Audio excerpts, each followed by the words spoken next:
வருகின்ற நாடாளுமன்ற தேர்தலில் அனைவரும் கட்டாயம் ஓட்டு போட வேண்டியங்கிறது நம்மளோட லீகல் ரைட்ஸு. இந்திய அரசியலமைப்பு சரத்து 326 கீழ் வயது வந்தோர் அனைவரும் ஓட்டு போட வேண்டிய உரிமை உண்டு. இதில் வேட்பாளர் யாருக்கு ஓட்டு போடணும், ஓட்டு போடக்கூடாதுங்கிறது உங்களோட உரிமை தான். காசு கொடுக்குறாங்க அப்படிங்கிறதுக்காக நீங்கள் எல்லாத்துக்கும் ஓட்டு போடணுங்கிறது அவசியம் கிடையாது. ஒரு வேட்பாளருக்கு ஓட்டு போட்டால் அவங்க நம்மளுக்கு நல்லது செய்வாங்கன்னு நினச்சிங்க அப்படின்னா அவங்களுக்காக நீங்கள் ஓட்டு போடுங்க. ஆனால் உங்களோட உரிமையை நீங்கள் விட்டு கொடுக்கக்கூடாது. இது இந்த உரிமையை காக்க வேண்டியது நம்மளுடைய ஜனநாயக கடமை. ஸோ உங்களுக்கு ஓட்டு போட விருப்பம் இல்லை, எந்த வேட்பாளரும் நம்மளுக்கு செலக்ட் பண்ண விருப்பம் இல்லை அப்படிங்கும் போது நீங்கள் நோட்டாக்கு கூட தாராளமாக ஓட்டு போட்டுக்கலாம். ஆனால் 100% உங்களோட உரிமையை நீங்கள் விட்டு கொடுக்காம ஓட்டு போடணும். அது ஒவ்வொருவரின் கடமை. நம்மளுக்கு கொடுத்துருக்கிற உரிமையை நம்ம அந்த இடத்துல தான் எக்ஸிக்யூட் பண்ணணும். நம்ம யாரை தேர்ந்தெடுக்கணும் அப்படிங்கிற உரிமை நம்ம கையில் இருக்குது.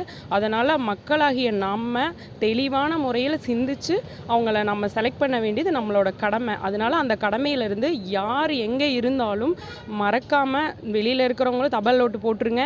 நம்ம இங்கே இருக்கிற லோக்கல் பீப்புள்ஸ் எல்லாருமே அந்த அன்னைக்கு அதில் கலந்துட்டு எலெக்ஷனில் ஓட்டு போடுங்க. உங்களுக்கு யார் பிடிச்சிருக்கு, நம்ம நாட்டுக்கு யார் நல்லது செய்வாங்கங்கிறத நீங்கள் கரெக்டான முறையில் உங்கள் கையில் பொறுப்பை கொடுத்துருக்காங்க. நீங்கள் தேர்ந்தெடுத்து 5 வருஷத்துக்கு அவங்க தான் அடுத்த இதில் ஆட்சி பண்ணுவாங்க. அதனால் உங்களுக்கு என்ன பிடிச்சிருக்கோ, உங்களுக்கு யாரை நீங்கள் தேர்ந்தெடுக்கணும்னு நினைக்கிறீங்களோ நம்ம கடமையை நம்ம மறக்காமல் செய்யணும். அதனால் மறக்காமல் மக்கள் அனைவரும் ஓட்டு போடுமாறு எங்களோட ஈரோடு மாவட்ட சார்பாக வழக்கறிஞராக என்னோட கோரிக்கை இது. வருகின்ற ஏப்ரல் 19ஆம் தேதி நாடாளுமன்ற தேர்தல் வருகிறது.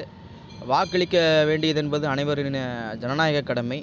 நீங்கள் உங்களுக்கு யாருக்கு பிடிக்குதோ அவங்களுக்கு வாக்களிங்கள். பணம் வாங்கிட்டு வாக்களிங்க, பணம் வாங்காமல் வாக்களிங்க. வாக்களிக்க வேண்டியது நம்மளோட கடமை. நேராக தேர்தல் அங்கே போங்க, உங்களுக்கு யார் பிடிக்குதோ அவங்களுக்கு வாக்களியுங்க. யாருக்குமே வாக்களிக்க பிடிக்கலின்னா நோட்டாக்கு ஓட்டு போட்டு போங்க.